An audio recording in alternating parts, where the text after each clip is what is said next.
أنا يا صاحي كي تستريح وبث. بسم اللہ الرحمن الرحیم.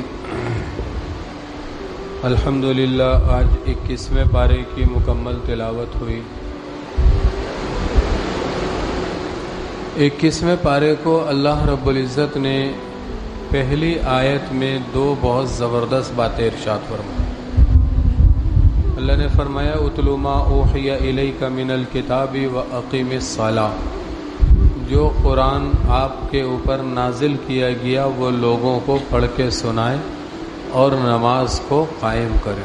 ان الصلاۃ تنہی عن الفحشاء والمنکر. نماز بے حیائی سے اور بری باتوں سے روکتی ہے.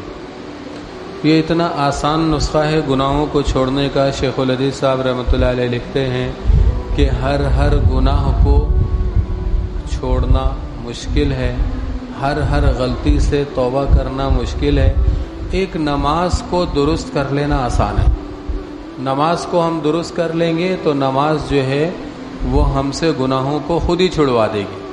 حدیث شریف میں آتا ہے کہ اللہ کے رسول صلی اللہ تعالیٰ علیہ وسلم کو بتایا گیا کہ بھئی فلاں شخص جو ہے وہ نماز بھی پڑھتا ہے اور چوری بھی کرتا ہے.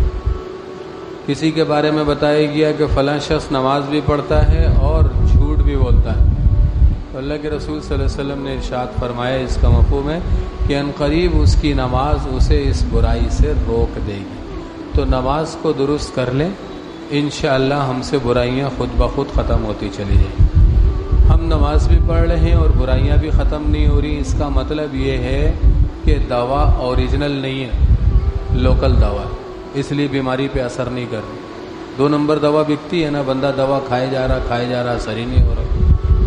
تو اللہ نے تو بتا دیا ہے کہ اوریجنل دوا یہ ہے جو حضور صلی اللہ علیہ وسلم نے بتائی. نماز ویسے پڑھنا، ویسے اطمینان سے قیام کرنا، ٹھہر کے تلاوت کرنا، اطمینان سے رکوع کرنا، اطمینان سے سجدے کرنا، رکوع سے اٹھ کر سکون سے 2-3 سیکنڈ کے لیے کھڑا ہونا سیدھا، دونوں سجدوں کے درمیان کم سے کم 2-3 سیکنڈ کے لیے بیٹھ جانا سکون سے، اور پھر اتحیات کو آرام سے پڑھنا.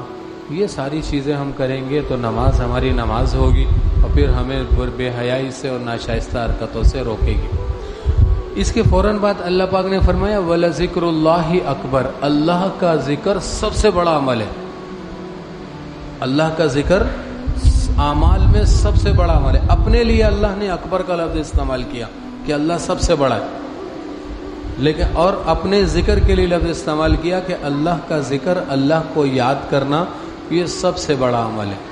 اب ایک نظر اس حدیث کے اوپر آپ ڈالیے کہ جس میں اللہ کے رسول صلی اللہ تعالیٰ علیہ وسلم فرماتے ہیں، جس کا مفہوم ہے کہ جو شخص ذکر کرتا ہے اس کی مثال زندہ کی سی ہے، جو ذکر نہیں کرتا اس کی مثال مردہ کی سی.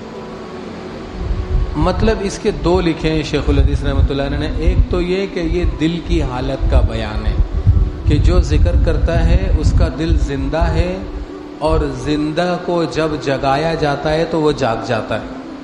جب اس کو نیکی پہ کھڑا کیا جائے گا کھڑا ہو جائے گا، نیک عمل کے لیے بلایا جائے گا آ جائے گا.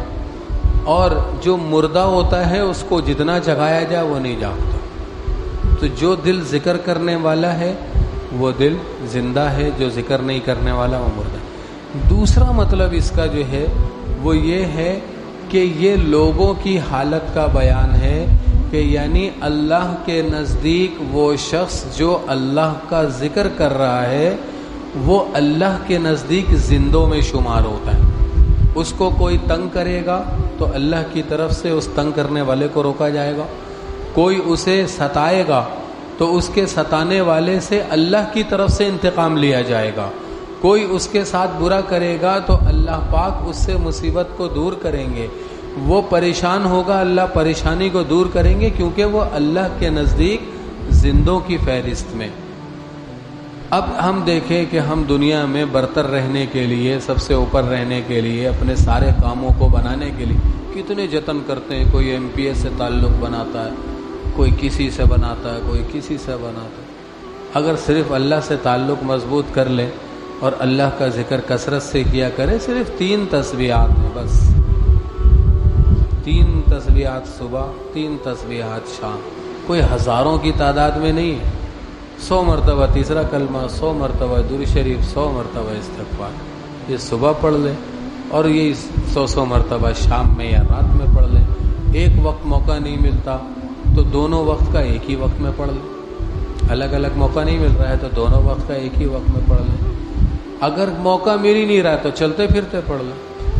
اللہ کا ذکر کرتے رہیں. اللہ کے رسول صلی اللہ علیہ وسلم سے کسی نے پوچھا سب سے بڑا عمل کون سا؟ تو آپ علیہ السلام نے فرمایا اس کا مفہوم ہے کہ تم اپنی زبان کو اللہ کے ذکر سے تر و تازہ رکھو. اپنی زبان کو اللہ کے ذکر سے تر و تازہ رکھو.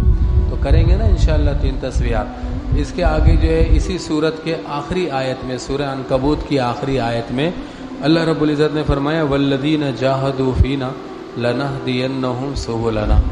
جو ہمارے لیے کوشش محنت کرتا ہے اور دین کی خاطر اپنے جان کو، اپنے مال کو، اپنے وقت کو لگاتا ہے، محنت کرتا ہے، تو ہم اسے تو ہدایت دے دیتے ہیں. دوسرے کو ہدایت ملے نہ ملے، جس تک بات لے کے جا رہا ہے وہ اعمال پہ کھڑا ہو نہ ہو، جو لے کے جانے والا اس کو ہدایت دے دیتے ہیں.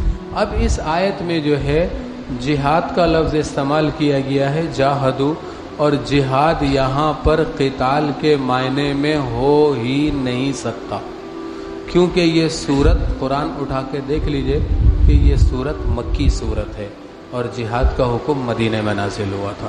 تو یہاں اس سے مراد دین کے لیے کی جانے والی ہر کوشش، ہر محنت، ہر جد و جہد، ہر سوچ، ہر فکر، ہر نقل و حرکت، ہر چلت پھرت ہے اس کے اندر. تو اس لیے جو ہے ہم جب دوسروں کو دعوت لے کے جائیں گے تو ہم بول تو اس کو رہے ہیں لیکن نشانہ ہمارا اپنے دل کے اوپر، کیونکہ ہمیں اس کی سب سے زیادہ ضرورت ہے.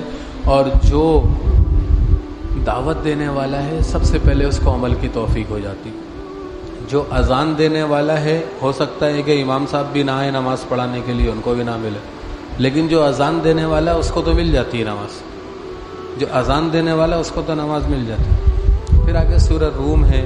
سورہ روم میں نے آپ لوگوں کو سورہ بنی اسرائیل میں بتایا تھا کہ اللہ رب العزت نے بنی اسرائیل کو 3 موقع دیے. اسی طرح حضور صلی اللہ علیہ وسلم کی امت کو بھی اللہ 3 موقع دیں گے. تو بنی اسرائیل کو جو دوسرا موقع دیا تھا وہ اس کا تذکرہ سورہ روم میں موجود ہے کہ روم والے جو کہ عیسائی تھے اور فارس والے جو کہ مشرک تھے، ان کی جنگ ہوئی اور مشرک لوگ اہل کتاب روم والوں پر غالب آ گئے اور روم والے مغلوب ہو گئے، شکست کھا گئے. اب مکے میں حضور صلی اللہ علیہ وسلم محنت کرتے تھے، کچھ چند لوگ مسلمان ہو چکے تھے، تو اہل کتاب آسمانی مذہب پہ ہونے کی وجہ سے مسلمانوں کی ہمدردیاں اہل کتاب کے ساتھ تھیں، اور فارس والوں کے آتش پرست مشرک ہونے کی وجہ سے مکے کے بت پرستوں کی ہمدردیاں ان مشرکوں کے ساتھ تھیں. اور ہوا یوں کہ وہ مشرک جیت گئے، تو ان لوگوں نے جو ہے وہ مسلمانوں کو طعن و تشنیع کرنا شروع کی. سیدنا ابوبکر صدیق رضی اللہ تعالیٰ عنہ نے امیہ بن خلف سے شرط لگائی. امیہ بن خلف کون ہے مردود؟ یہ وہ ہے جو حضرت بلال رضی اللہ تعالیٰ عنہ کا آقا تھا. تو اس سے شرط یہ لگائی. سورہ روم نازل ہوئی اور اس میں اللہ نے وعدہ کیا کہ چند سالوں میں یہ روم والے دوبارہ سے فاتح ہو جائیں گے اور دوبارہ سے بیت المقدس کو یہ تم سے چھین لیں گے. تو حضرت ابوبکر صدیق رضی اللہ تعالیٰ عنہ نے ان سے شرط لگائی. اس وقت تک شرط لگانے کو منع نہیں کیا گیا تھا.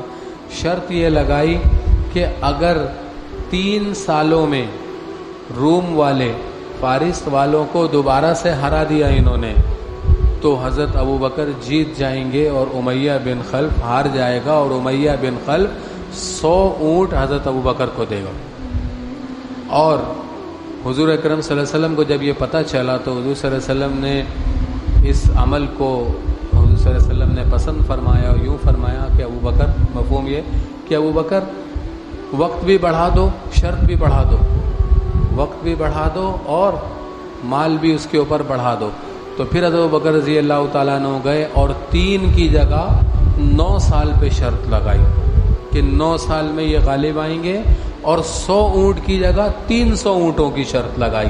اور ان دونوں فریقوں نے اپنا اپنا وصیت نامہ لکھا کہ اگر ہم مر گئے تو ہمارے وارث ہماری اس شرط کو پورا کریں گے. اور پھر 7 سالوں میں دوبارہ سے روم والے فارس والوں کے اوپر غالب آ گئے. یہ سورہ روم میں اللہ رب العزت نے اس واقعے کو بیان فرمایا. اس کے آگے سورہ لقمان ہے.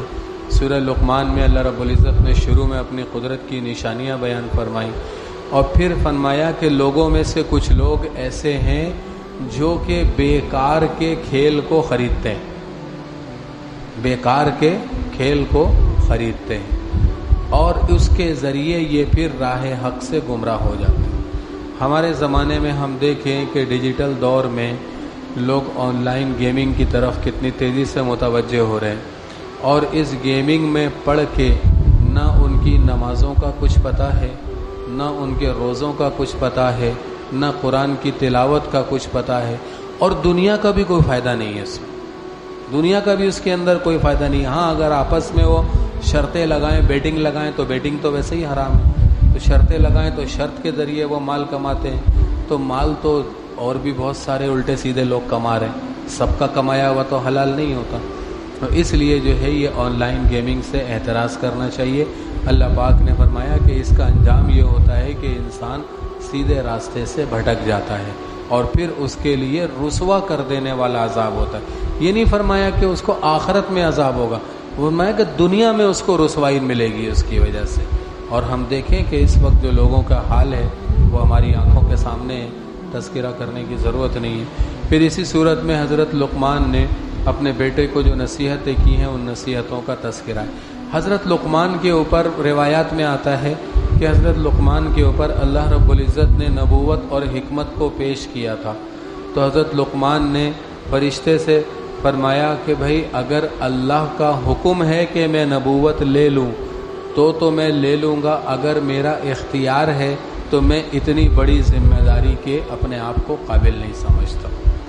تو یوں انہوں نے جو ہے وہ حکمت اختیار کی اور اللہ رب العزت نے ان کو وہ حکمت دی جو ان سے پہلے یا ان کے بعد کسی غیر نبی شخص کو جو ہے وہ حکمت نہیں دی گئی.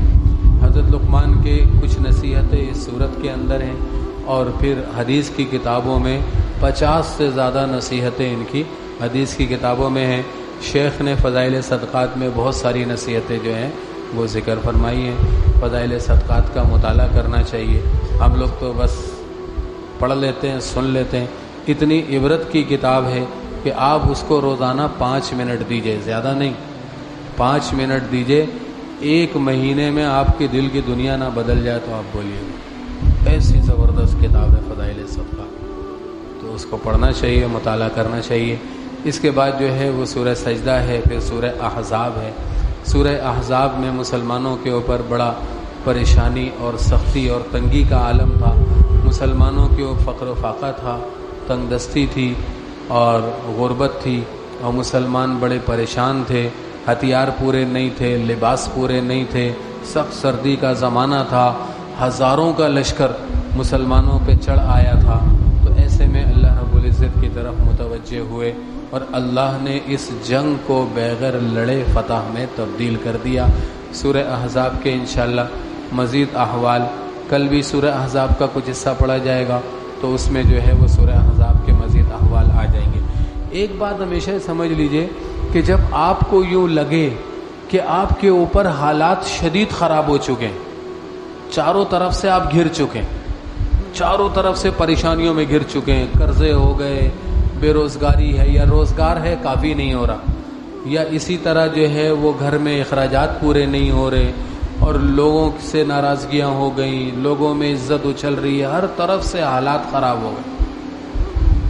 تو ایسے وقت میں سورہ احزاب کی اندر جو اللہ نے غزوہ احزاب والی حالت ہے اس کو سوچنا چاہیے کہ کفار نے 100 قبائل نے مل کر ہزاروں کا لشکر، اور ایک روایت میں تو آتا ہے 30,000 کا لشکر، 30,000 کا لشکر مدینے کی چھوٹی سی بستی کے اوپر چڑھائی کرنے کے لیے آیا. اور اللہ رب العزت نے اپنے ذات پر بھروسہ کرنے والوں کو اللہ نے اس لڑائی میں ایک بھی مارکا نہیں ہونے دیا. ایک دن بھی لڑائی نہیں ہوئی، اکا دکا جھڑپیں ہوئی، ایک کی ایک کے ساتھ، دو کی دو کے ساتھ، اس طرح جھڑپیں تو ہوئی، لیکن باقاعدہ لڑائی نہیں ہوئی ایک دن اس میں. اور پھر اللہ رب العزت نے ایسی ہوا چلائی، ایسی آندھی چلائی کہ دشمن جو ہے وہ واپس چلو واپس چلو واپس چلو، اور سب اکھڑ گیا، حتیٰ کہ ان کے مویشی اور ان کے چوپائے وہ ہوا میں اڑ رہے تھے. ایسی شدت کی ہوا تھی، اور خندق کے اس پار بالکل امن و امان تھا، یہاں ہوا کا ذرہ نہیں تھا، اور ادھر آندھی نے طوفان مچایا ہوا تھا، وہ پورا لشکر اکھاڑ پھینکا. تو اللہ کی ذات پہ جتنا بھروسہ مضبوط ہوگا، حالات اللہ ہی درست کرتے. حالات بھی اللہ لاتے ہیں، اس کو لے کے بھی اللہ جائیں گے. ہر طرح کے حالات وہ اللہ کے چاہنے سے آتے ہیں، اور حالات کی درستگی اللہ کے ہاتھ میں.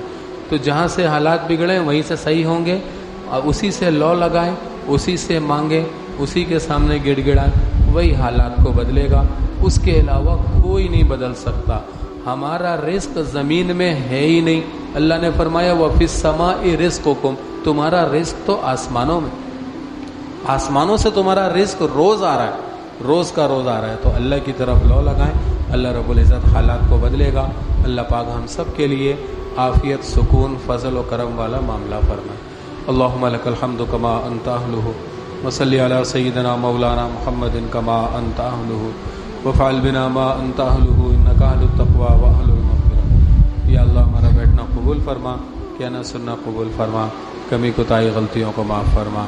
جناب نبی کریم صلی اللہ علیہ وسلم نے اتنی خیر کی دعائیں مانگی ہیں، وہ خیر ہمیں بھی نصیب فرما، پوری امت مسلمہ کو نصیب فرما. جناب نبی کریم صلی اللہ علیہ وسلم نے جتنے شرور سے پناہ چاہیے ان سے ہمیں بھی پناہ عطا فرما، پوری امت مسلمہ کو پناہ عطا فرما. صلی اللہ تعالی علی خیر خلقی محمد و آلہ و اصحابہ اجمعین.